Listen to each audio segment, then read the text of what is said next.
Hello welcome back. നമ്മൾ പുതിയ വീട്ടിലേക്ക് എല്ലാവർക്കും സ്വാഗതം. അപ്പോൾ നമ്മൾ പോകുന്നുള്ളത് ഹോസ്പിറ്റലിലേക്കാണ്. എൻ്റെ കുഞ്ഞിക്ക് ഭയങ്കരത്തിൽ പുറത്ത് നോക്കാണ്. എന്ത് തിന്നാലും അപ്പോൾ പുറത്ത് പോകുന്നു. തടിക്കൊന്നും കാണുന്നില്ല. അപ്പോൾ ഡോക്ടർ ഇതിൻ്റെ അടുക്ക് കാണിച്ചിട്ടാകുമ്പോൾ മരുന്ന് തന്നിട്ട് അത് കുടിച്ചിട്ട് പാങ്ങില്ല. അങ്ങനെ ഒന്നും കൂടി പോയതാണ്. അപ്പോൾ ഡോക്ടർ പറഞ്ഞപ്പോൾ ഡോക്ടർ പറഞ്ഞ് 5 ദിവസത്തിന് ഒരു മരുന്ന് തരാം, അത് കൊടുത്ത് നോക്ക്, എന്നിട്ട് പാങ്ങില്ലെങ്കിൽ ടെസ്റ്റ് ആക്കണം എന്ന് പറഞ്ഞു ഡോക്ടർ. അങ്ങനെ ഡോക്ടറെല്ലാം കണ്ടിട്ട് നമ്മൾ നേരെ തിരിച്ചപ്പോൾ അനിയത്തിയും ഉണ്ടായിരുന്നു കേട്ടോ. അപ്പോൾ ഓളർ നമുക്ക് എന്നാൽ വെറുതെ എക്സ്ട്രാ മാളിൽ പോയിട്ട് വരാം, ഏതായാലും വന്നല്ലേ, അവിടെ ഓഫർ ഉണ്ട് എന്നെല്ലാം പറയുന്നുണ്ട് എന്ന്. അപ്പം നമ്മൾ ചെന്നാലും വെറുതെ പോയി നോക്കാണ്ട് വെറുതെ പോയതാണ്. അങ്ങനെ എക്സ്ട്രാ മാളിലേക്ക് കയറി. പിന്നെ ഞങ്ങൾക്ക് കുഞ്ഞിക്ക് പമ്പേഴ്സ് വാങ്ങാനുണ്ടായിരുന്നു. അപ്പോൾ നിങ്ങൾക്ക് എപ്പോഴും പമ്പേഴ്സ് വാങ്ങാൻ തന്നെയാണ് പോക്കുന്നത്. ഞാൻ കുഞ്ഞിക്ക് സ്ഥിരം പമ്പേഴ്സ് തന്നെയാണ് ഇട്ട് കൊടുക്കല്. അതൊക്കെ അപ്പാപ്പോൾ പുറത്ത് പോകുന്നു.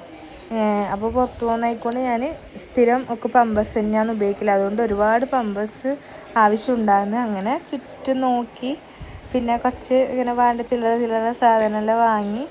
അങ്ങനെ പുറത്ത് ഐസ്ക്രീം ഉണ്ട്. അപ്പോൾ അനിയത്തി പറഞ്ഞാൽ നമുക്ക് വേണം ഐസ്ക്രീം വേണമെന്ന് പറഞ്ഞിട്ട് ഓക്ക് ഒരു ഐസ്ക്രീം വാങ്ങിക്കൊടുക്കുന്നതാണ്. കാണാൻ നല്ല ഉണ്ടല്ലേ, കഴിക്കാനും ടേസ്റ്റ് ഉണ്ട്, കുഴപ്പമില്ല, നല്ല ഉണ്ട്. അങ്ങനെ അതെല്ലാം കഴിച്ച് നമ്മൾ നേരെ റിക്ഷ കയറിപ്പോയി. അപ്പോൾ ഇന്നത്തെ വീഡിയോ ഇത്രയില്ല. അപ്പോൾ ഇഷ്ടപ്പെട്ടെങ്കിൽ ലൈക്ക്